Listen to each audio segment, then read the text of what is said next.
सेवारो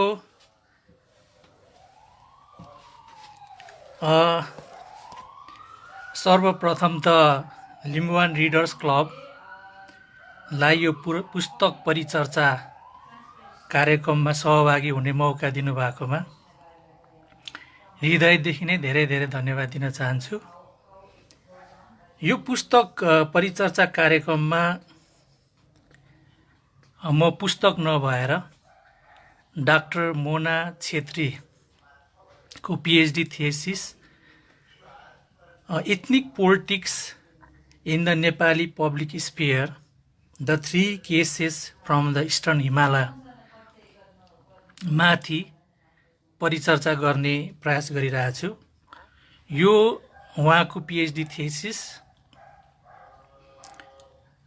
hard कपीमा उपलब्ध छ छैन मलाई थाहा छैन, तर यो चाहिँ वेबसाइटमा उपलब्ध छ। त्यो वेबसाइटको एड्रेस हो http://eprints.soas.ac.uk/18060। यो उहाँको पिएचडी चाहिँ उहाँले एसओएस युनिभर्सिटी अफ लन्डनबाट गर्नुभएको छ। यहाँनिर यो रिडर्स क्लबले मलाई चाहिँ एउटा पाठकको हैसियतले आफूले बुझेको कुराहरू यो शीर्षकमा म प्रस्तुत गर्न गइरहेको छु। यो शीर्षकको 3 केसेसहरूमा इस्टर्न हिमालयको 3 केसेसहरूमा नेपालको पूर्वी भाग जहाँ लिम्बुवान आन्दोलन भएको थियो, अर्को दार्जिलिङ र सिक्किम, भारतको दार्जिलिङ र सिक्किमको केसहरू लिनुभएको छ। यो दार्जिलिङमा चाहिँ गोर्खा आन्दोलनहरू भएको भएर यो 2-3वटा केसहरूलाई चाहिँ उहाँले एउटा हिस्टोरिकल्ली र जियोग्राफिकल्ली यिनीहरूको समान अवस्था रहेको र राजनीतिक युनिटको हिसाबले भिन्न ठाउँमा बसेको भन्ने हिसाबले चाहिँ उहाँले 3टा केसहरूलाई लिनुभएको छ। अब यहाँनिर यो केसहरूमा कुरा गर्दाखेरि जम्मा एउटा अवधारणाको कुराहरूमा अलिकति छलफल गर्दा अलिकति सान्दर्भिक होला, बुझ्न अलिक सजिलो होला। र हामीले यो कुरा गर्दाखेरि यहाँनिर इथनिसिटी भन्ने शब्द र इथनिक ग्रुप र इथनिक आइडेन्टिटिज भन्ने 3वटा शब्दहरूको अवधारणागत कुराहरू माथि उहाँले विशद छलफल गर्नुभएको छ, धेरै चर्चा गर्नुभएको छ। र सुरुमा इथनिसिटीकै चर्चा गर्दाखेरि जसलाई हामी जातीयता भनेर बुझ्न सक्छौँ,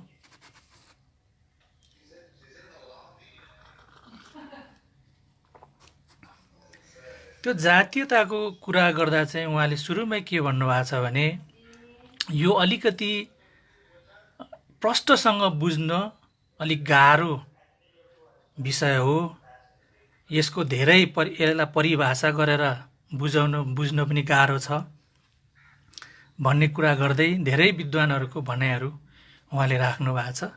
यो इथनिसिटीसँगै सम्बन्धित इथनिक ग्रुप्स र इथनिक आइडेन्टिटिजहरू रहेको छ र हामीले सामान्यतः यो हामीले बोलीचालीमा प्रयोग गरिरहेको शब्द हो र त्यसमा पनि यो इथनिक पोलिटिक्स भन्ने जातीय राजनीति भन्ने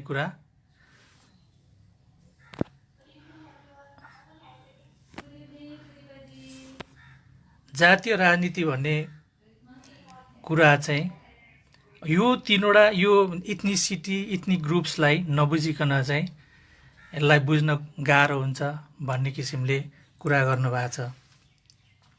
र इथनिसिटीलाई सामान्यतया यो एउटा के भने एउटा यो जेन्डर क्लास जस्तै एउटा आइडेन्टिटीको रूपमा हेरिन्छ, जुन आइडेन्टिटी चाहिँ मान्छेहरू, व्यक्तिहरू र समूहको सहज पहुँचमा हुन्छ भनेर पनि यसलाई सामान्यतया बुझ्ने गरिन्छ। त्यसमा अब एउटा हामीले मान्छे व्यक्तिको कुरा गर्ने बित्तिकै व्यक्तिहरूको त थुप्रै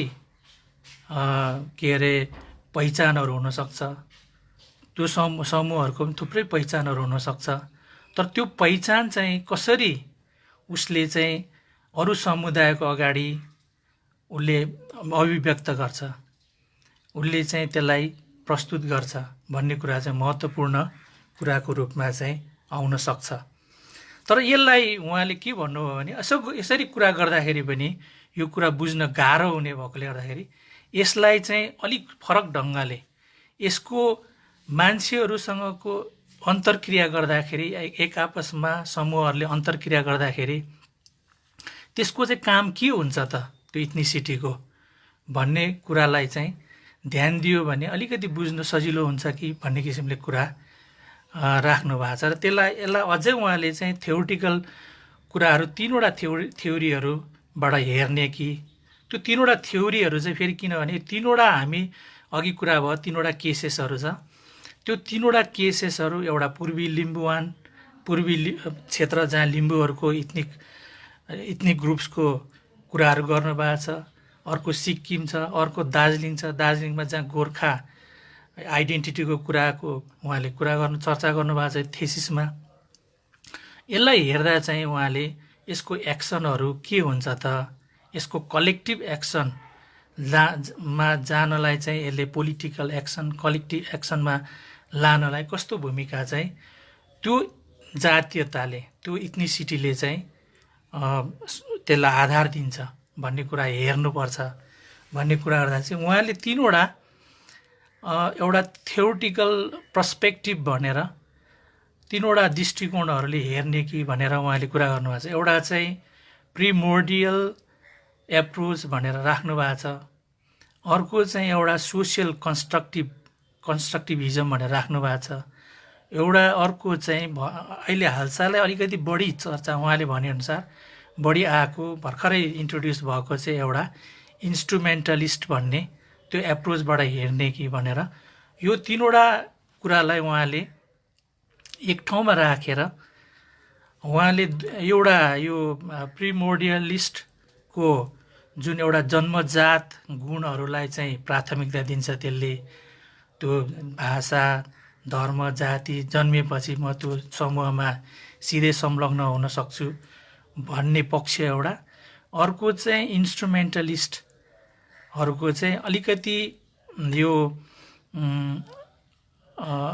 हरेक विभिन्न इन्काउन्टरहरू, विभिन्न समस्याहरू समाधान गर्दाखेरि त्यसमा कसरी नेगोसिएसन गर्ने, कसरी त्यसबाट चाहिँ बढीभन्दा बढी आफ्नो समूहको लागि फाइदा लिने भन्ने 2टा पक्षलाई जोडेर उहाँले चाहिँ एउटा सोसियल कन्स्ट्रक्सनको एप्रोचबाट चाहिँ उहाँले यो 3वटा पक्षलाई हेर्नु भएको छ र त्यो 3वटै कुराहरूलाई चाहिँ यो एप्रोचले समेट्छ भन्ने उहाँले चाहिँ चासो राख्नु छ।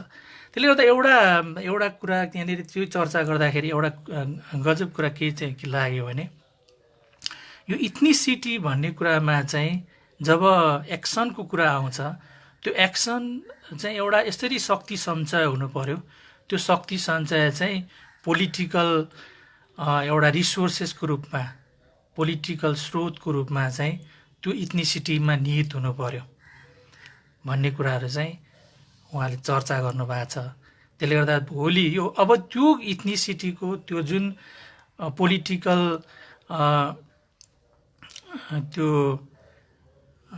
रिसोर्सको संसाधन स्रोत भनेर कसरी बुझ्ने हो, त्यो सञ्चय भयो इथनिसिटीमा भने त्यो परिचालन भएपछि त्यो चाहिँ मोबिलाइजेसन, पोलिटिकल मोबिलाइजेसन गर्ने जुन कार्यहरू समूहहरूले गर्छ, व्यक्तिहरूको समूहहरूले गर्छ, त्यो गर्ने कार्यलाई चाहिँ सामान्य मैले बुझ्दाखेरि चाहिँ त्यसलाई इथनिक पोलिटिक्स, जातीय राजनीति भनेर बुझ्दाखेरि सहज हुन्छ जस्तो मलाई लाग्यो।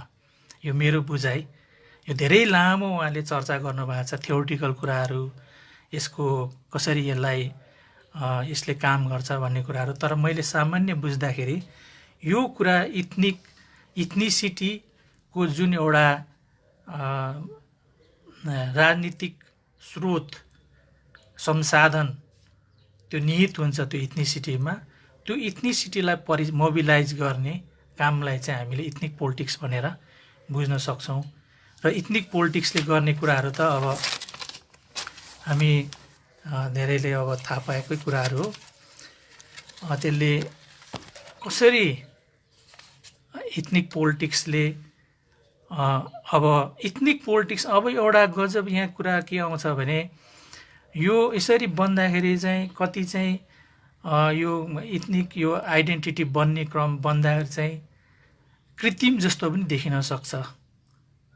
तर त्यो कृत्रिम भए पनि उहाँले एउटा वेबरको उहाँले भनाइलाई कोट गर्दै कृत्रिम भए पनि त्यसले चाहिँ एउटा कुनै निश्चित उद्देश्य एउटा मोटिभहरू त्यो समुदायको ल्याउनलाई चाहिँ त्यसले भूमिका खेल्छ भने त्यस्तो कृत्रिम भए पनि नभए पनि त्यो समाजको स्वीकार्यतामा सोसियल एक्सेप्टेन्समा त्यस्तो किसिमको एउटा आइडेन्टिटी भयो भने पनि त्यसलाई चाहिँ हामीले इथनिसिटीको रूपमा लिनुपर्छ भन्ने किसिमले कुरा यहाँ चर्चा गरिएको छ। अब यो यिनीहरू मैले अब यो जुन तीनवटा केसेसहरू छ, यो तीनवटा केसेसहरूमा एउटा यो अगाडि यो इथनिक ग्रुप इथनिक आइडेन्टिटी कुरा गर्दाखेरि एउटा मात्रै इथनिक ग्रुप छ, उसको अस्तित्व छ, उसले चाहिँ आफ्नो गुनासोहरू पनि राख्छ, तर उसले चाहिँ पोलिटिकल एउटा आफ्नो इस्युहरू पोलिटिकल मोबिलाइजेसन गर्ने काममा चाहिँ त्यो ग्रुपको उसबाट चाहिँ केही रिजल्टहरू निस्किँदैन भने त्यस्तो किसिमको उसलाई चाहिँ इथनिसिटीभित्र अलिकति यो उसमा चाहिँ हुँदैन कि भन्ने कुराहरू।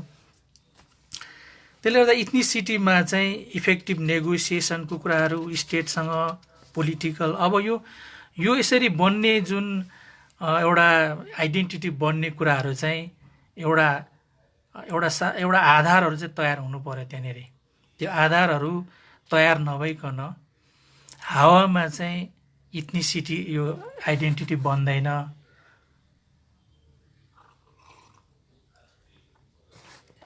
तर त्यो समुदायले इथनिसिटी त्यो आफ्नो आइडेन्टिटी छान्दा चाहिँ त्यो आइडेन्टिटी चाहिँ त्यो आफ्नो मात्रै होइन, त्यहाँको परिवेशहरू सामाजिक आर्थिक होइन राजनीतिक परिवेशहरूले पनि त्यसलाई त्यो आइडेन्टिटी निर्धारण गर्नलाई चाहिँ सहयोग पुर्याउँछ भन्ने किसिमको चाहिँ उहाँले चर्चा गर्नुभएको छ। अब म यो यति कुरा गरिसकेपछि म अर्को पक्ष अब तुलनात्मक रूपले चाहिँ यो अध्ययन यो तीनवटा क्षेत्रहरूको तीनवटा ठाउँहरूको एउटा हाम्रो पूर्वी पहाड जहाँ लिम्बुवानको आन्दोलन भएको थियो त्यहाँ त्यो, अनि दार्जिलिङ जहाँ गोर्खाल्यान्डको आन्दोलन भएको थियो, अर्को सिक्किम जहाँ चाहिँ इथनिक ग्रुप्सहरू छ तर राज्यले नै इथनिक ग्रुप्सहरूलाई चाहिँ धेरै सहुलियतहरू दिएर त्यहाँनिर चाहिँ राखिरहेको त्यो तीनवटाको तुलनात्मक के उहाँले चर्चा गर्नुभएको छ।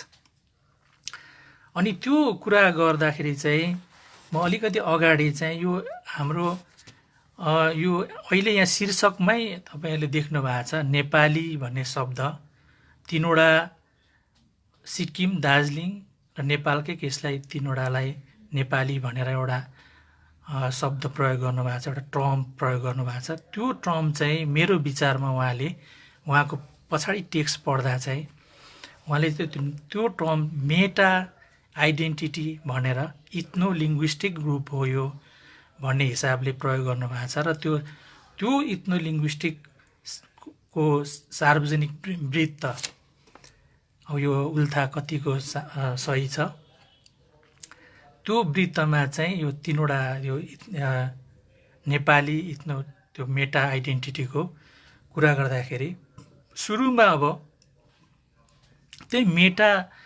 आइडेन्टिटीमा अब लिम्बूकै हकमा पनि जुन पूर्व पहाडमा लिम्बूको कुरा गर्नुभएको छ त्यो लिम्बूको कुरामा चाहिँ नेपाली त्यो मेटा आइडेन्टिटी जुन किसिमले उनीहरूमाथि इम्पोज गरियो त्यो उसले चाहिँ उनीहरूले धेरै मूल्य चुकाउनु पर्यो। उनीहरूले भाषा संस्कृति आफ्नो रहनसहनहरू सम्पूर्ण कुराहरू चाहिँ त्याग्नु पर्यो। एउटा त्यो कुरा रह्यो भने दार्जिलिङको केसमा गोर्खा अहिले जहाँ गोर्खा भनिरहेछ दार्जिलिङमा चाहिँ यो नेपाली भन्ने शब्दको जुन किसिमले एउटा आइडेन्टिटी बनाएर सुरु गर्ने त्यहाँका मूर्धन्य साहित्यकारहरू सूर्यविक्रम ज्ञवाली पारसमणि प्रधानहरू को कुराहरू आउँछ गर्नुभएको छ। उहाँहरूले एउटा नेपाली आइडेन्टिटीलाई स्थापित गर्नलाई त्यो धेरै मेहनत गर्नुभएको छ। त्यसले गर्दाखेरि त्यो मेहनत गरे अनुसार पछि त्यसबाट कसरी त्यो उहाँहरू दार्जिलिङको गोर्खा मुभमेन्ट चाहिँ अलग हुनु पर्यो, त्यसलाई चाहिँ कम प्राथमिकता दिनु पर्यो भन्ने कुराहरू पनि आउँछ। अनि उता सिक्किममा पनि नेपालीको कुराहरू त आउँछ, तर नेपाली को आउँदै पनि अहिलेको हकमा चाहिँ नेपाली भन्दा पनि त्यहाँनिर सिक्किमी नेपाली भन्ने त छ, तर त्यहाँको इथनिक ग्रुप्सहरूले त्यहाँ चाहिँ आफ्नो आफ्नो जातीय पहिचानहरू आइडेन्टिटीहरूको लागि राज्यसँग नेगोसिएसन गर्ने काम गर्ने नजिक बसेर काम गर्ने कामहरू गर्छ भनेर यो छुट्याइएको छ त्यहाँनिर।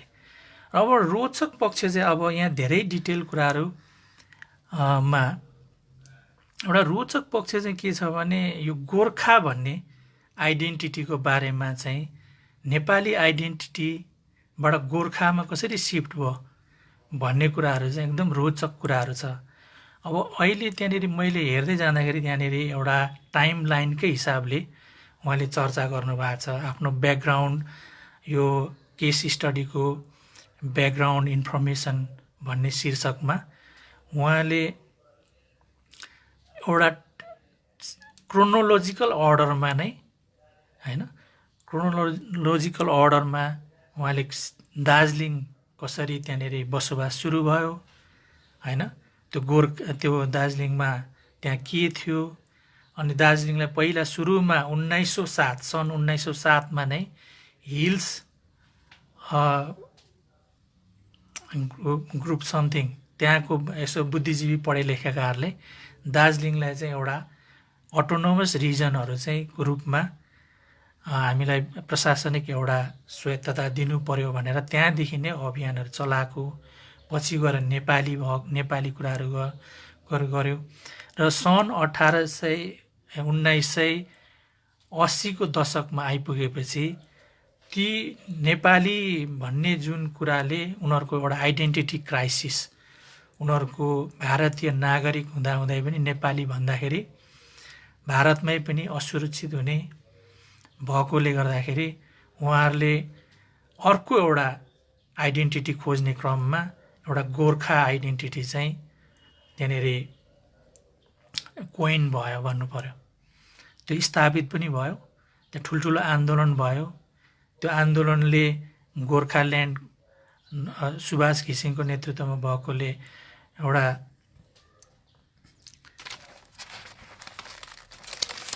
गोर्खा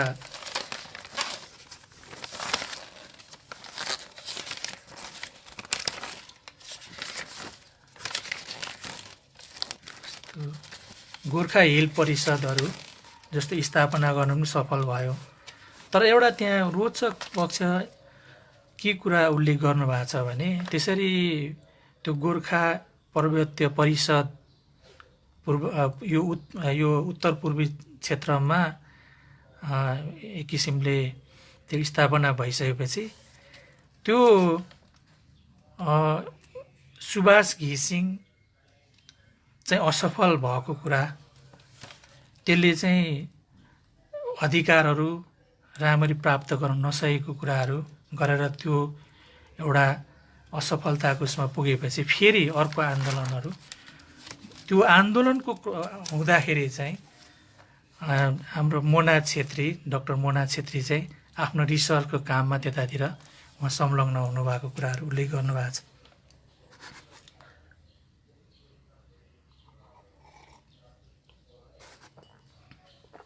त्यो आन्दोलन अब गोर्खा आइडेन्टिटीलाई अब असरी हेर्दाखेरि चाहिँ त्यो गोर्खा आर्मी, ब्रिटिस गोर्खा आर्मीकै एउटा लिगेसीको रूपमा त्यसलाई अपनाएको देख्दा पनि त्यो कुरा पनि सुरुमा त्यसमा क्रिटिसिजमहरू भएको, त्यसमा चाहिँ टिप्पणीहरू भएकोहरू देखिन्छ। तर बिस्तारै समाजले त्यसलाई एक्सेप्टेन्स गर्दै लगेर अहिले एक किसिमले गोर्खा भन्ने बित्तिकै एउटा छुट्टै किसिमको पहिचानहरू दिने, त्यसले चाहिँ त्यहाँको समुदायलाई, त्यहाँ यता सिँगै भारतभरि बसेका नेपाली भाषीहरूलाई पनि एउटा सेक्युरिटी, एउटा सर्भाइभलमा, उनीहरूको आइडेन्टिटी क्राइसिसमा चाहिँ सहयोग, एउटा सान्त्वना दिएको, रिलिफ दिएको जस्तो कुरा बुझेर एउटा सोसियल एक्सेप्टेन्स चाहिँ बढेकोहरू देखिन्छ। त्यसले गर्दाखेरि यो एउटा यस्तो परिस्थितिमा एउटा कन्स्ट्रक्सन भयो त्यो एउटा आइडेन्टिटी, त्यो आइडेन्टिटीमा चाहिँ त्यो अघि भने जस्तै सैद्धान्तिक उसमा भने जस्तै त्यसमा चाहिँ एउटा पोलिटिकल, एउटा राजनीतिक एउटा स्रोत, एउटा राजनीतिक संसाधन जसले चाहिँ त्यसलाई परिचालन गर्नेमा चाहिँ गोर्खाल्यान्डका आन्दोलनकारीहरूले चाहिँ त्यसलाई अगाडि बढाएर लान सक्यो। अब अलिकति यो अब हाम्रो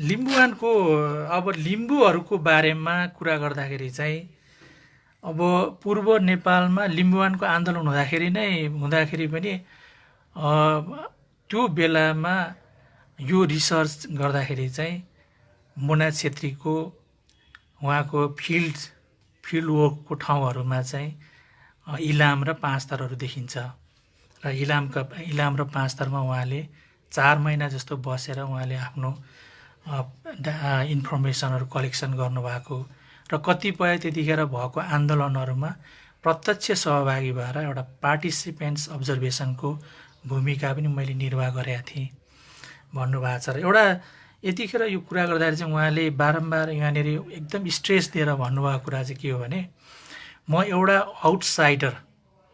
आउटसाइडरको हैसियतले, आउटसाइडरको रूपमा मैले एउटा यो जुन किसिमले आन्दोलनहरू भएको छ, जुन किसिमले पोलिटिक्सका कुराहरू भएको छ, त्यसमा चाहिँ मैले आफ्नो ध्यानहरू केन्द्रित गरेको छु भनेर दाबी गर्नुभएको छ।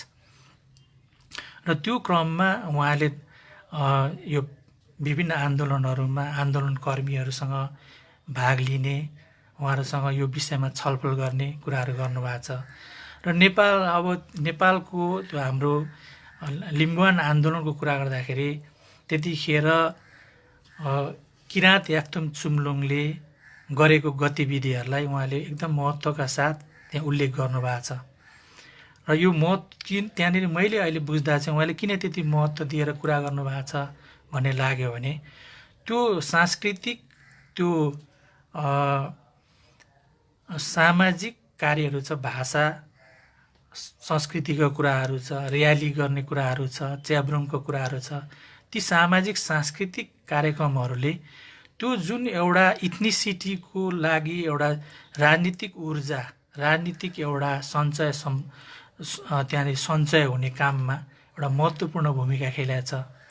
र त्यसरी खेल्दाखेरि महत्त्वपूर्ण त्यो भूमिका खेल्दाखेरि चाहिँ एउटा के कुराहरू चाहिँ त्यहाँनिर एउटा ध्यान दिनुपर्ने कुरा रहेछ भने, उहाँले उल्लेख गर्नुभएको छ भने, यसरी काम गर्दा गर्दै पनि त्यो लिम्बुवान आन्दोलन किराँत याक्थुम चुम्लुङले आफ्नो गतिविधिहरू गर्दाखेरि यो हाम्रो यो भाषाको, संस्कृतिको हामीले अहिले जसरी कोसिस गरिरहेका छौँ यसलाई संरक्षण गर्ने, सम्वर्धन गर्ने भनेर हामीले जोड गरिरहेछौँ, त्यो चाहिँ वास्तविक अर्थमा लिम्बुवान प्राप्त भएपछि मात्रै सम्भव हुन्छ भन्ने कुरा चाहिँ बारम्बार त्यहाँनिर उल्लेख भएकोहरू एउटा पूर्ण रूपले चाहिँ हामी विभेदबाट मुक्त हुनको लागि हामी माथि अन्याय भइरहेको, शोषण भइरहेको, आर्थिक सामाजिक हरेक हिसाबले हामीलाई पछाडि पारिराखिएको छ, त्यसबाट चाहिँ हामी अगाडि आउनको लागि चाहिँ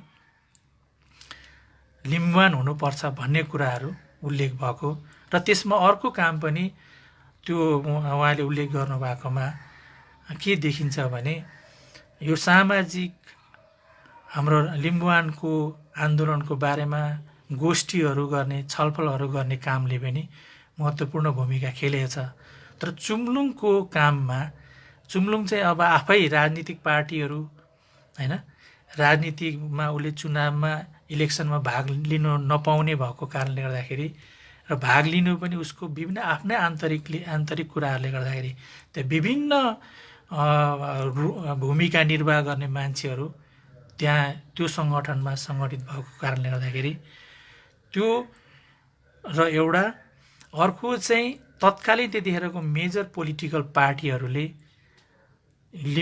लिम्बू इथनिक ग्रुप्सले उठाएको कुराहरूलाई एकदमै सार्थकतापूर्वक त्यसलाई पुरा गर्ने कुराहरूमा दुविधाग्रस्त भएको कारणले गर्दाखेरि त्यहाँनिर चाहिँ एउटा रिजनल पार्टीहरू बन्ने प्रशस्त सम्भावनाहरू भएको त्यहाँ उल्लेख गर्नुभएको छ र त्यो उल्लेख गरे अनुसारै उहाँ त्यहाँनिर हाम्रो क्षेत्रमा त्यतिखेर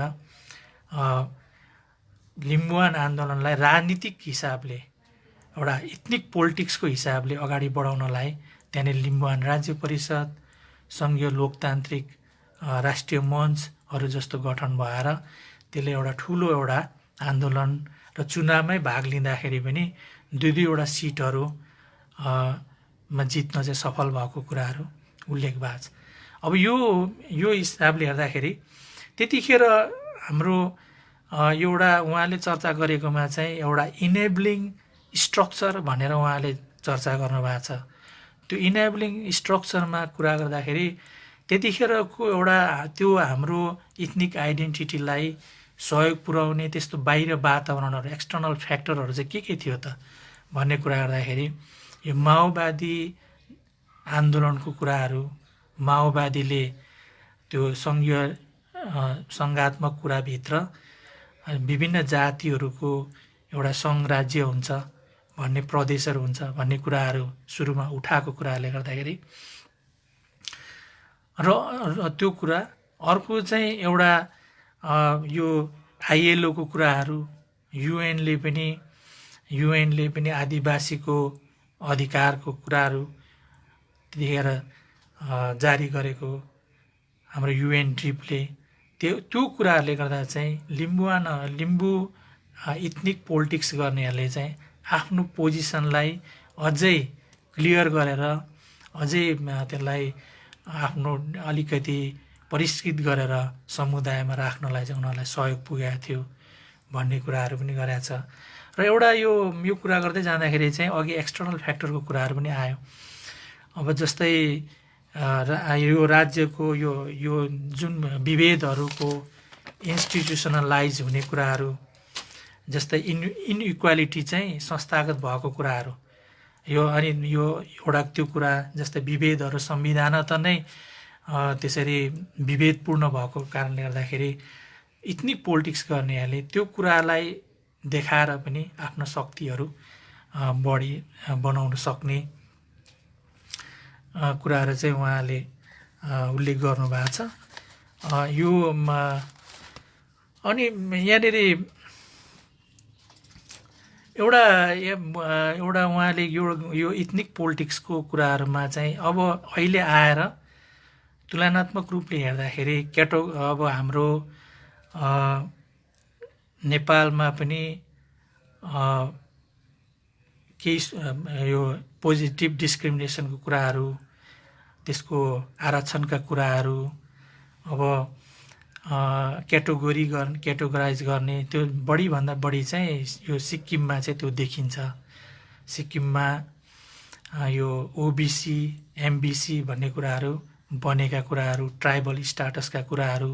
त्यो ट्राइबल स्टाटस भन्दाखेरि अब अहिले राजनीतिक दलहरूले पनि अरू राजनीतिक पार्टीहरू जुन इथनिक पोलिटिक्स गर्दैन, त्यो इथनिक पोलिटिक्स नगर्नेहरूले पनि त्यो कुनै एउटा उसमा चाहिँ एउटा जातिहरूलाई एउटा समूहलाई त्यो आइडेन्टिटीहरू प्रदान गर्न पनि सक्छ है। फेरि र रातारात नभएको एउटा सोच्दै नसोचेको होइन एउटा ग्रुप चाहिँ इथनिक ग्रुपको रूपमा देखा पर्न पनि सक्छ भन्ने कुराहरू पनि गर्नुभएको छ। त्यो कुराहरू र अर्को चाहिँ अब हाम्रो इथनिक पोलिटिक्सै कुरा गर्दाखेरि अब यहाँ उहाँले इथनिक पोलिटिक्समा चाहिँ अलिकति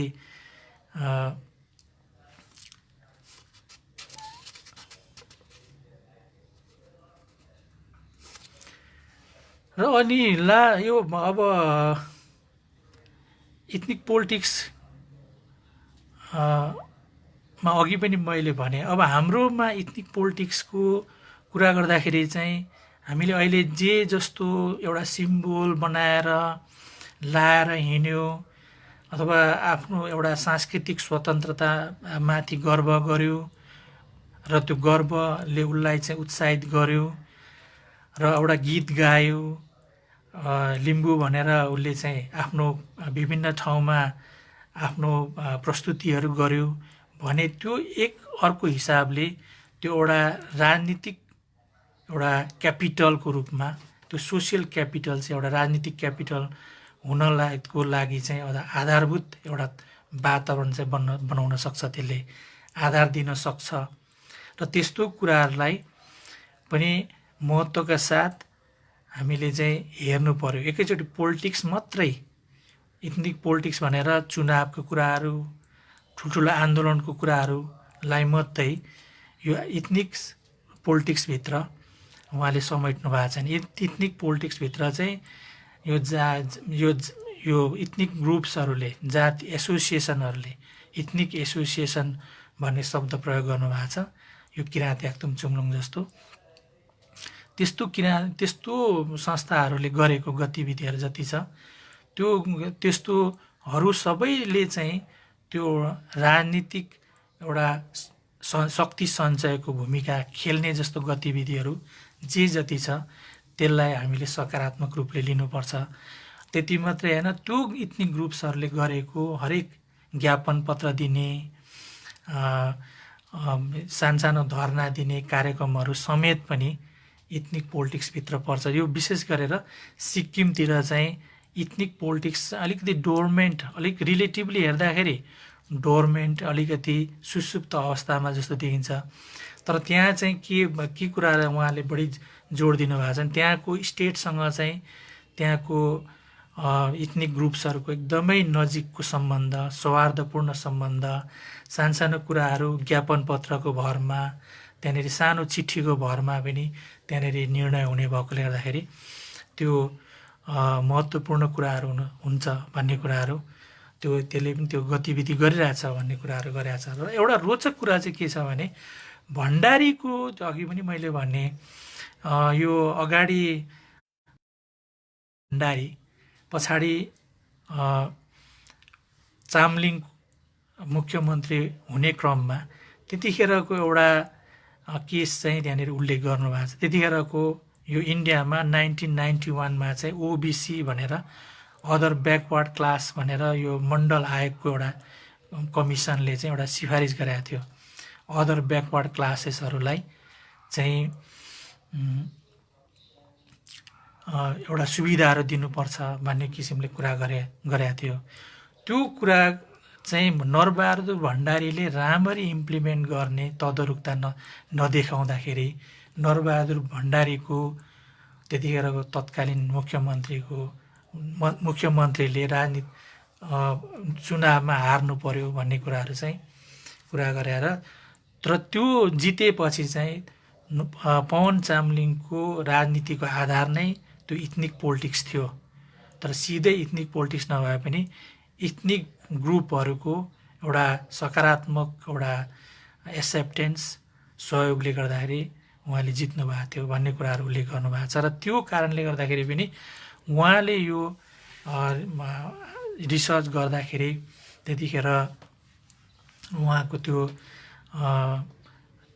देखिन्थ्यो। त्यतिखेर त्यस पछाडि ओबिसी एमबिसी बनाउँदाखेरि त्यहाँको अलिकति फ्लेक्जिबल, त्यहाँको त्यो क्याटेगोरीहरूमा कुनमा बस्ने भन्ने कुराहरू पनि फ्लेक्जिबल भएर त्यहाँनिर इथनिक ग्रुप्सहरू कहिले कुन क्याटेगोरीमा पर्ने, त्यसरी चाहिँ नेगोसिएसन भएर जानेका सम्झौता गर्दै त्यसरी आफ्नो स्टाटसहरू चेन्ज भएको कुराहरू पनि उल्लेख गर्नुभएको छ। र छोटकरी भन्दाखेरि त्यतिखेरको राजनीतिक स्थितिमा सबैभन्दा अलिकति बढी राज्य अलिक संवेदनशील भएको राजनीतिक हिसाबले अनि यो के अरे इथनिक ग्रुप्सहरूको कुरा सुन्ने र त्यो अनुसार काम गर्ने एउटा यो अध्ययनको एउटा केसेसमा चाहिँ सिक्किम राज्यको कुरालाई लिन सकिन्छ। र दुईटा हाम्रो नेपाल र दार्जिलिङको कुरा गर्दाखेरि चाहिँ अलिकति कन्फ्रन्टेसनको रूपमा चाहिँ आन्दोलनहरू हुने, त्यो राज्यसँगको व्यवहार हुने कुराहरू चाहिँ उल्लेख गर्नुभएको छ। र यतिखेर यो तर उहाँको एउटा कुरा के छ भने यो जति आन्दोलनहरू दार्जिलिङ सिक्किममा भए त्यो कुराहरू चाहिँ एउटा सिङ्गै एउटा राज्यको सामाजिक आर्थिक संरचनाहरूमा ठुलो परिवर्तन ल्याउने होइन, त्यसलाई डिस्टेबलाइज नै गरिदिने भन्दा पनि त्यस्ता संरचनाहरूमा, त्यस्ता स्रोतहरूमा चाहिँ यो आन्दोलनहरूले चाहिँ आफ्नो पहुँच कसरी बढाउने, आफ्नो उपस्थिति कसरी बढाउने, त्यसलाई कसरी चेन्ज गरेर आफ्नो अनुकूल बनाउने भन्नेमा केन्द्रित रहेको चाहिँ उहाँले चर्चा गर्नुभएको छ। र अर्को अब म यो कन्क्लुजनतिर अलिकति जान्छु। अब धेरै उहाँले धेरै कुराहरू उल्लेख गर्नुभएको छ यहाँनिर, राजनीतिक पेट्रोनेजको कुराहरू, पेट्रोनेज डेमोक्रेसीका कुराहरू होइन, क्लाइन्टिलिजमको कुराहरू, कसरी ब्युरोक्रेसीले चाहिँ यो हाम्रो अब ब्युरोक्रेसी नेपालको हकमा यत्रो कुराहरू संरचनै चेन्ज भयो, मोनार्कीहरू हटेर, राजतन्त्र हटेर अहिले गणतन्त्र आइसक्यो, तर पनि त्यो चेन्ज उसको मानसिकता, कर्मचारी संयन्त्रको मानसिकता चेन्ज नभएको कुराहरू उहाँले यहाँनिर विस्तृत रूपमा गर्नुभएको छ। अब म अलिकति कन्क्लुजनमा कुरा गर्छु। यो कन्क्लुजनमा चाहिँ उहाँले यो इथनिसिटी भन्ने कुरा चाहिँ एउटा के हो भने एउटा पोलिटिकल एउटा रिसोर्सको रूपमा चाहिँ यो स्थापित हुनुपर्छ र एउटा कन्टिन्युअस प्रोसेस हो। यो कन्टिन्युअस प्रोसेसमा चाहिँ यो आफ्नो स्वरूपहरू, आफ्नो उद्देश्यहरू पनि यसले परिवर्तन गर्दै जाने एउटा प्रोसेस हो। अर्को यो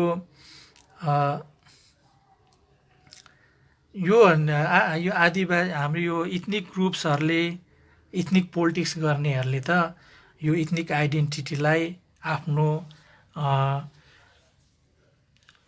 जुन उद्देश्यहरू छ, सामाजिक सांस्कृतिक त्यो पहुँचहरू बढाउने, आफ्नो अधिकार स्थापित गर्ने, तर राज्यले पनि यो के अरे इथनिक आइडेन्टिटीहरूले यो इथनिसिटीबाट चाहिँ उनीहरूले रिडिस्ट्रिब्युसन गर्ने, जस्तै अब कसरी स्रोतहरू पुनर्वितरण गर्ने भन्ने काममा चाहिँ एउटा डिभाइसको रूपमा, एउटा उपायको रूपमा पनि प्रयोग गर्न सक्छ भन्ने कुराहरू पनि गर्नुभएको छ।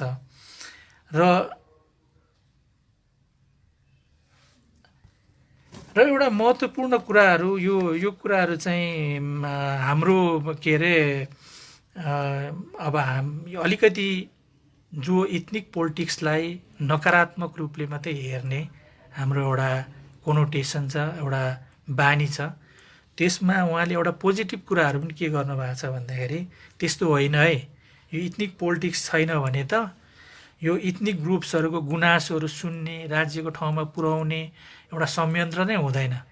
त्यसले गर्दा त्यो हिसाबले पनि इथनिक ग्रुप्सहरू, इथनिक पोलिटिक्सहरूको एउटा सकारात्मक भूमिकालाई राज्यमा बस्ने जो डोमिनेन्ट अवस्थामा छन्, जसले चाहिँ आफ्नो बाहेक अरूको कुरा सुन्दैन, त्यो कुरा सुनाउनको लागि पनि इथनिक पोलिटिक्सको एउटा महत्त्वपूर्ण भूमिका हुन्छ भन्ने कुराहरू चाहिँ उहाँले गर्नुभएको छ। र त्यसमा अझ थप उहाँले के कुरा गर्नुभएको छ भने यो इथनिक पोलिटिक्सले त यो इन्क्लुसिभ डेमोक्रेसीलाई पनि सहयोग पुर्याउँछ। यो इथनिक पोलिटिक्सको क्रममा विभिन्न यो हाम्रो विभिन्न राजनीतिक कुराहरू त्यो समुदायमा नपुगिरहेको अवस्थामा राज्यले नै निर्धारण गरेको, राज्यले नै एउटा रिडिस्ट्रिब्युसन गरेको जुन सुविधाहरू छ, त्यो सुविधाहरूलाई पहुँचमा पुर्याउनको लागि पनि यो इन्क्लुसिभ डेमोक्रेसीको फर्ममा लानलाई पनि एउटा पोलिटिकल रिलेभेन्सी पनि छ है भन्ने किसिमले कुरा गर्नुभएको छ। र यो उहाँले फेरि भन्नुभएको छ यो पोलिटिकल एउटा डाइनामिक प्रोसेस हो र यसको यो एउटा साउथ एसियामा यो ग्लोबलाइजेसनको अहिले हामी धेरै चर्चा गर्छौँ।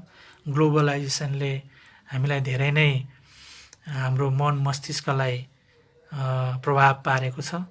त्यस्तो अवस्थामा पनि यो इथनिक पोलिटिक्स यो हाम्रो क्षेत्रहरूमा, साउथ एसियाको यो क्षेत्रहरूमा चाहिँ इथनिक पोलिटिक्स चाहिँ अझै एउटा महत्त्वपूर्ण एउटा पोलिटिक्सको रूपमा चाहिँ चलिरहेछ, अझै चल्छ भन्ने किसिमले उहाँले कुरा गर्नुभएको छ।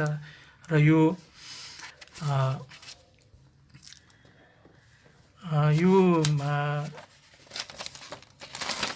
मैले यति भन्दै अब मैले यहाँनिर एउटा थप कुरा चाहिँ एउटा कुरा चाहिँ उहाँले के गर्नुभएको छ भन्दाखेरि यो तीनवटा एउटा ऐतिहासिक राजनीति बाहेक भौगोलिक हिसाबले, ऐतिहासिक हिसाबले समान एउटा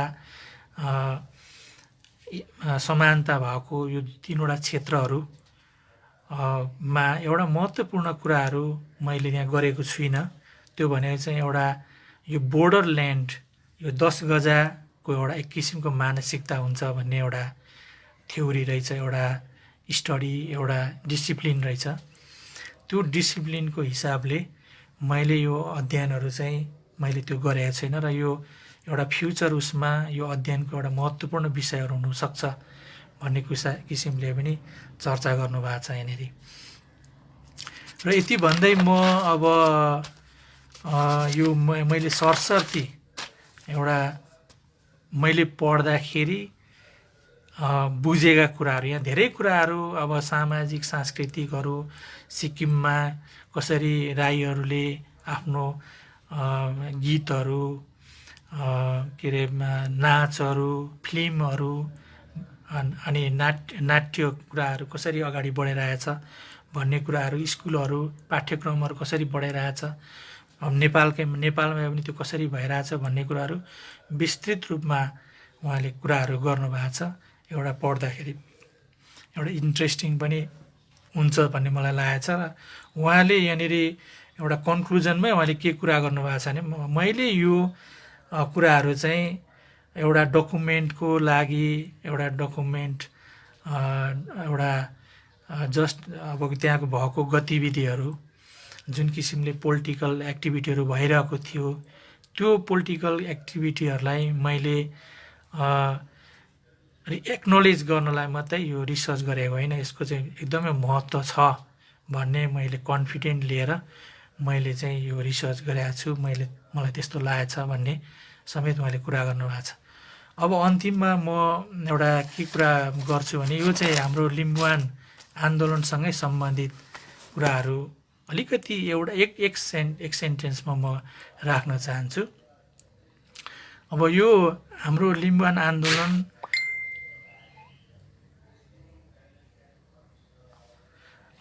यो लिम्बुवान आन्दोलनको बारेमा उहाँले यो अहिले हामीलाई धेरै के लाग्छ भने एउटा उहाँको विषयमा यो हामी असफल, यो हामीले जुन आन्दोलन गरेका थियौँ त्यसले एउटा भने जस्तो एउटा उपलब्धि प्राप्त गरेन, त्यो गर्नु अगाडिको कुराहरू उहाँले चाहिँ सन् 2013सम्ममा उहाँले यो तयार गर्नुभएको कुराहरू यहाँ उल्लेख छ। त्यसले गर्दा हामी के कारणले हामी असफल भयौँ भन्दा पनि यो सम्भावना भएको ठाउँहरू हो होइन। त्यसले गर्दा त्यो इथनिक पोलिटिक्सको सम्भावना भएको कुराहरू त्यसलाई चाहिँ निरन्तर त्यो एउटा डाइनामिक प्रोसेसमा त्यसको त्यसले आफ्नो गोलहरू कसरी परिवर्तन गर्ने, आफ्नो शक्तिहरू कसरी सञ्चय गर्ने, त्यसमा ध्यान दिनुपर्छ भन्ने कुराहरू चाहिँ त्यहाँ उल्लेख छ। तर असफलता, यहाँ असफलताको कुरा गर्दा चाहिँ मलाई के लाग्यो भने अब हामी असफल एउटा हाम्रो लिम्बुवान आन्दोलनले लिम्बुवान प्राप्त गर्न सकेन, तर यो निरन्तर अहिले पनि चलिरहेछ। र अब मलाई पहिला लागेको चाहिँ अलिकति यो जति यसको बारेमा छलफल हुनु पर्थ्यो त्यति चाहिँ भएन कि त्यो छलफल नभएको भन्ने कुरा चाहिँ केमा भन्दाखेरि हाम्रो असफलता के कारणले भयो भन्ने कुरामा अलिकति जोड छलफल हुनु पर्थ्यो कि भन्ने लाग्थ्यो। अनि मैले बारम्बार एउटा यो राजनीतिलाई खेलसँग पनि जाँच्छ, युद्धसँग पनि जाँच्छ। त्यसले गर्दा मैले चाहिँ मलाई के लाग्थ्यो भने यो फुटबल खेलमा एकदम एउटा प्रचलित एउटा भनाइ रहेछ हार जित सम्बन्धी। त्यसले के भन्छ भने विनर्स हेज रिजल्ट भन्दो रहेछ, अनि लुजर हेज रिजन्स भन्दो रहेछ। भनाइको मतलब जित्नेहरूसँग अब सफलता हुने भयो होइन, हार्नेहरूसँग चाहिँ कारणहरू हुने भयो, कारण खोज्नेतिर लाग्छ। तर अब हामीले त्यो उपलब्धि हासिल गर्न सकेनौँ, हासिल गर्न नसकेपछि हामी त्यो उपलब्धि हासिल गर्न नसक्ने कारणहरू चाहिँ खोजिएको छ व्यक्तिगत हिसाबले अलिअलि होइन, सामूहिक हिसाबले पनि खोजिएको छ। तर एउटा व्यापक रूपले खोज्नु पर्थ्यो कि त्यसको कारणहरू भन्ने कुरा लाग्छ। र अर्को वारकै कुरामा पनि एउटा भनाइ रहेछ। अब राजनीतिलाई वारसँग जोड्दाखेरि वारमा चाहिँ के भन्दो रहेछ भने यो डिफिट इज एन अर्फान भन्दो रहेछ। यो हार चाहिँ टुहुरा हुन्छ भन्ने कुरा गर्दो रहेछ।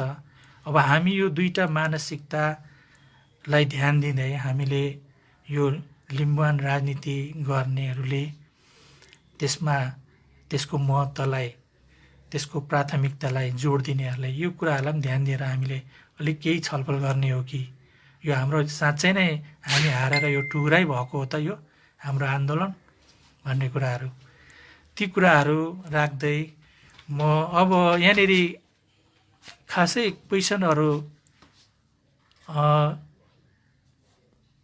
मैले अघि नै यो लिम्बुवान प्राप्तिको बारेमा लेखकको कन्क्लुजन के छ भनेर चाहिँ मैले यहाँनिर अलिकति बोलिसकेँ। आन्दोलनको सम्भावना चाहिँ प्रशस्तै छ, तर यसलाई यो निरन्तर प्रोसेस, यो एउटा प्रक्रिया भएकोले गर्दाखेरि यसमा कसरी अगाडि बढ्ने, यसको स्ट्राटेजीहरू के लिनुपर्छ भन्ने कुराहरू चाहिँ अब उहाँले यसलाई इम्प्लाइड फर्ममा चाहिँ उहाँले राख्नु भएको छ। किनभने त्यतिखेर त्यो आन्दोलनमा के भयो भन्ने कुराहरू त्यो नयाँ संविधान बनिसकेको थिएन। अर्को चाहिँ सांस्कृतिक, यहाँ अर्को क्वेसन आएछ, सांस्कृतिक पुनरुत्थान र पुनर्जागरण नहुँदा जातीय राजनीतिले ठाउँ लिन सक्छ? राज्यलाई तह लाउने एउटा भरपर्दो माध्यम जातीय राजनीति हुन सक्छ कि सक्दैन? सिक्किममा 3 क्लस्टर लेप्चा, भुटिया, नेपालीहरू छन्। त्यहाँको राज्य सरकारले तिनै क्लस्टरलाई सम्बोधन गर्न नसक्दा आन्दोलन नभएको देखिन्छ कि सिक्किममा यसले निरन्तरता पाउला भनेर बाङ्गाई धिमालले मोरङबाट सोध्नु भएको छ। यो भने सांस्कृतिक पुनरुत्थान पुनर्जागरण नहुँदा जातीय राजनीति ठाउँ लिन सक्छ भन्ने किसिमले यो सांस्कृतिक पुनर्जागरण एउटा सांस्कृतिक स्वतन्त्रता, सांस्कृतिक रूपले आफ्नो गौरव गर्ने कुराहरू एउटा आधार, अघि पनि मैले त्यहाँनिर उहाँको भनाइअनुसार चाहिँ इथनिसिटीमा एउटा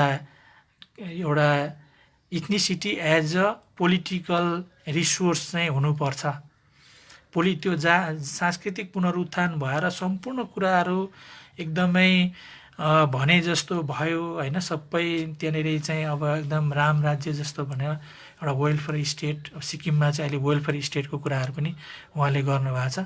त्यस्तो त्यस्तो अवस्थामा त्यो नहुन सक्ला। तर त्यसले चाहिँ त्यो जब त्यस्ता सांस्कृतिक कुराहरूमा विभेदका कुराहरू रहिरहन्छ होइन, आर्थिक रूपले उनीहरू पछाडि परिरहन्छ, विकासको हिसाबले जागिर खाने ठाउँमा पनि उनीहरूको पहुँच हुँदैन, राजनीतिमा पनि उनीहरूको इलेक्सन गरेर माथि सांसद हुने अनि विभिन्न निकायमा जाने कुराहरू बन्द भयो भने चाहिँ त्यो राजनीतिको ठाउँ त्यहाँ प्रशस्त हुन्छ। अर्को राज्यलाई तल लाउने एउटा भरपर्दो माध्यम जातीय राजनीति हुन सक्छै सक्दैन। त्यसमा त अघि पनि कुरा भइसक्यो, आइसकेको छ, त्यो नहुने कुरै भएन। जातीय राजनीतिले ठुल्ठुलो जुलुसहरू नगरे पनि के अरे ठुलो एउटा सशक्त एउटा अहिले मास प्रदर्शन नगर्नु नसके पनि उनीहरूले गरेको गतिविधिले पनि एउटा राज्यलाई राज्य पोजिटिभ छ भने त्यसलाई राज्यले एउटा सकारात्मक रूपले लिएर उनीहरूले आफ्नो पोलिसीहरूमा चेन्ज गर्न सक्छ भन्ने कुराहरू चाहिँ उहाँले उल्लेख गर्नुभएको छ। र अब नेपाली क्लस्टर सिक्किममा 3 क्लस्टर लेप्चा, भुटिया र नेपालीहरू छन्। त्यहाँको राज्य सरकारले तिनै क्लस्टरलाई सम्बोधन गर्न नसक्दा आन्दोलन नभएको देखिन्छ।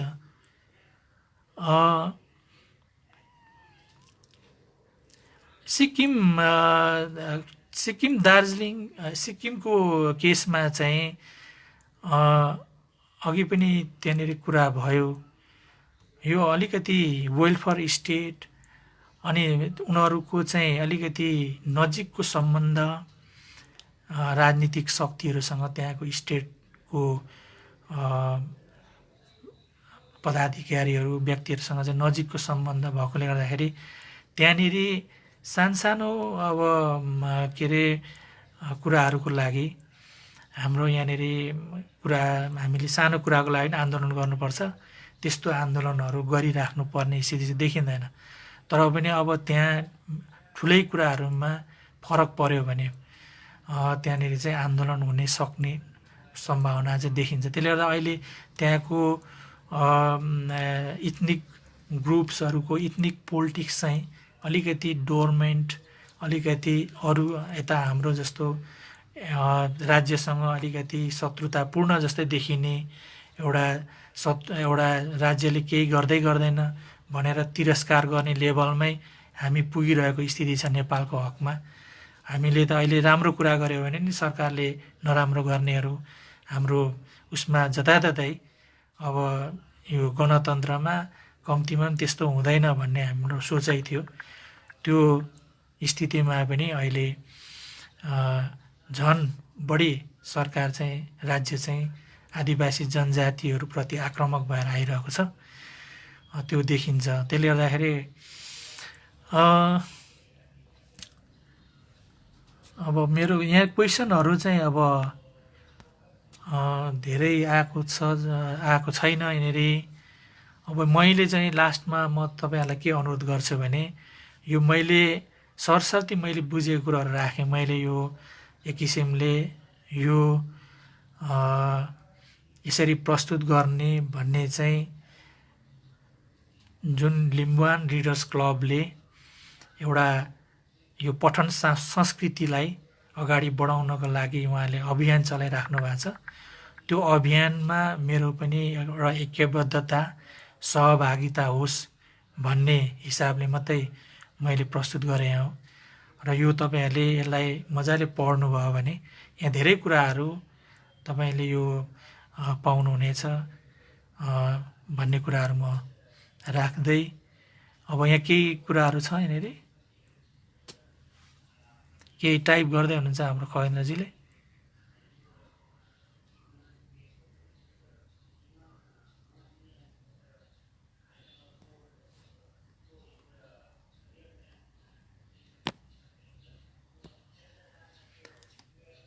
हेलो,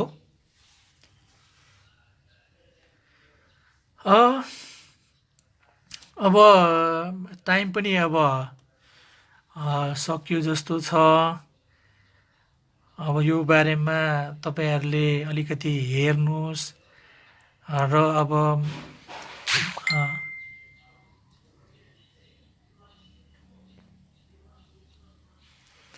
एउटा क्वेसन अहिले भर्खरै आएको छ हाम्रो खगेन्द्र माकिमबाट विवेक लिम्बूले पठाउनु भएको छ। लिम्बुवानमा थाकथलो खुलेका आदिवासीहरूको लिम्बुवान आन्दोलनमा के कस्तो भूमिका हुनुपर्छ सर भनेर सोध्नु भएको छ। अब यो कुरा चाहिँ अब यस्तो भएर आयो। अब हाम्रो जुन अहिले हामीले लिम्बुवान भन्ने कुरा, लिम्बुवान आन्दोलन भन्ने कुरा ले उहाँहरूलाई कसरी समेट्यो, मैले अघि पनि भने हाम्रो यो रिजन्सहरू, हामी असफल हुनुको कारणहरू चाहिँ के हो भनेर खोज्नुपर्ने दिन आएको छ। त्यसले गर्दाखेरि हामीले त बारम्बार त्यतिखेर आन्दोलनकै बेलामा पनि थाकथलो खुलेका विभिन्न आदिवासी जनजातिहरू हाम्रो क्षेत्रमा हुनुहुन्छ। लिम्बुवान भनेर भनेको एउटा हाम्रो हामीले कोरिएको एउटा ऐतिहासिक पृष्ठभूमिमा तयार भएको क्षेत्र, त्यो क्षेत्रमा आदिवासीहरूका प्रतिनिधिहरू आएर कुरा पनि गर्नुभयो। तर त्यो अनुसार तल एउटा आम समुदायमा त्यो कुराले त्यति भूमिका खेलेन कि। अब यस्ता कुराहरू चाहिँ अब अहिले हामीले यो बेलामा अब पुनः हाम्रो आन्दोलनलाई, हाम्रो गतिविधिलाई अगाडि बढाउनको लागि यो पनि एउटा महत्त्वपूर्ण कुराहरू हुनसक्छ। अब यहाँनिर 10+1 को कुराहरू आइरहेछ, आन्दोलनहरू भइरहेछ। यसमा अझै हामीले मेन तरिकाले आफ्नो पोजिसनहरू, आफ्नो भूमिकाहरूलाई रिडिफाइन गर्ने हो कि भन्ने कुराहरूमा चाहिँ हाम्रो अलिकति सबै आदिवासी जनजातिहरू त्यतिखेर यो आन्दोलनमा सहभागी पनि हुनुहुन्थ्यो। तर अब हाम्रै समुदायकैहरू पनि सबै सहभागी हुन सकेनन्। त्यतिखेर राजनीतिकले विभिन्न अब राजनीतिक पार्टीहरूमा आबद्ध भएकोले गर्दाखेरि त्यो राजनीतिक पार्टीको व्हिप भन्ने त्यो शब्द पनि प्रयोग गर्नुभएको छ। त्यस्ता व्हिपले पनि त्यहाँनिर हाम्रो आकाङ्क्षाहरूलाई रोकेकाहरू पनि छन्। त्यसले गर्दाखेरि त्यो कुराहरूमा अलिकति व्यापक छलफल गर्ने कुराहरू चाहिँ गर्नुपर्छ र अहिले नै यो यस्तै भूमिका हुनुपर्छ कि भन्ने चाहिँ कुराहरू। र त्यो त्यति त एउटा कुरा चाहिँ के ख्याल गर्नु पर्यो भने, एउटा हामीले यो रिडिफाइन गर्दा थाकथलो खुलेका साथीहरूको, आदिवासी जनजातिहरूको एउटा स्पष्ट उहाँहरूको जुन कुराहरू आउँछ, पहिला उहाँहरूबाट आउनु पर्यो। त्यसलाई चाहिँ हामीले बनाउने कुराहरूमा कसरी एउटा एक बनाएर जाने भन्ने कुराहरू चाहिँ हामीले ख्याल गर्नुपर्छ। संयुक्त मिलेर यो एउटा सहभागिता, एउटाले बनाउने अरूले मानिदिने भन्दा पनि एउटा अस्तित्वको आधारमा एउटा पूर्ण एउटा त्यो कुरालाई चाहिँ ख्याल गर्नुपर्छ जस्तो लाग्छ।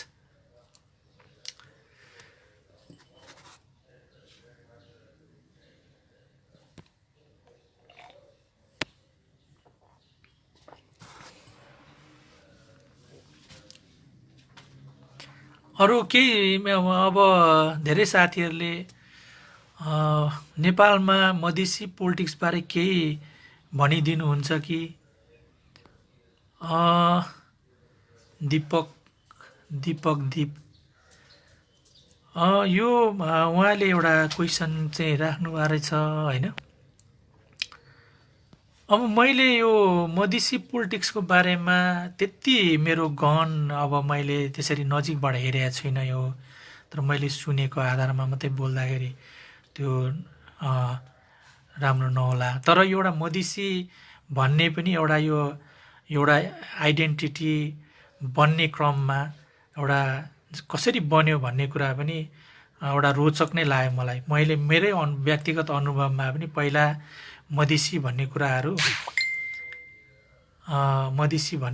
चाहिँ अलिकति नेगेटिभ कोनोटेसनमा बुझिन्थ्यो। तर तराई भन्ने कुराहरूमा साथीहरूले प्रयोग गर्थे। पछि सबैले अब मधेसी भन्दाखेरि यसलाई मधेसी भनेर एउटा पहिचानको रूपमा चाहिँ स्थापित गर्न चाहिँ मधेस आन्दोलन सफल भएको छ र मधेस आन्दोलनले अहिले अब मलाई के लागेको छ भने मधेस आन्दोलनको अहिले यो इथनिक पोलिटिक्समा अथवा यो आइडेन्टिटी पोलिटिक्स भनौँ त्यो पोलिटिक्समा चाहिँ एउटा मोडलको रूपमा यसलाई हामी सबैले हेरिरहेछौँ। यसको सफलता असफलताले चाहिँ हामीले कसरी अगाडि बढ्ने, अरू इथनिक पोलिटिक्स गर्नेहरूले कसरी अगाडि बढ्ने भन्ने कुरा चाहिँ निर्भर हुन्छ जस्तो लाग्छ। र यो पोलिटिक्सले यो धेरै कुराहरू निर्धारण गर्छ र यसलाई एउटा कुरा चाहिँ के डर पनि छ भने एउटा हामी होसियार हुनुपर्ने चाहिँ मधेसी पोलिटिक्सलाई असफल बनाउने धेरै प्रपञ्चहरू पनि हुनसक्छ होइन। त्यो भयो भने चाहिँ सँगै यो इथनिक पोलिटिक्सको जुन अहिले गति लिइरहेछ होइन त्यो गतिमा चाहिँ अवरोध हुनसक्छ र त्यसले गर्दा हामी सबैको यसमा एउटा चासो र सबैको एउटा चासो र सहयोगहरू हुनुपर्छ जस्तो लाग्छ मलाई। ल अब समय पनि ठ्याक्कै सकिएछ र म पुनः अब हाम्रो लिम्बुवान रिडर्स क्लबका यो आयोजक साथीहरू, हाम्रो सम्पूर्ण आयोजक साथीहरूलाई, हाम्रो खगेन्द्रजीलाई विशेष गरी म के अनुरोध गर्छु भने उहाँले यो यसमा एउटा ऐक्यबद्धता जनाउनको लागि उहाँले मलाई एकदम घचघचाउनु भयो। म चाहिँ नत्र पेसिभ रूपमै म रहिरहेको थिएँ र उहाँले घचघचाएर मलाई यो मौका दिनुभयो र उत्साहित पनि गर्नुभयो, इन्सपायर पनि गर्नुभयो। त्यसको लागि उहाँ लगायत सम्पूर्ण टिमलाई म हृदयदेखि नै धेरै धेरै धन्यवाद दिँदै बिदा हुन चाहन्छु। सेवाहरू।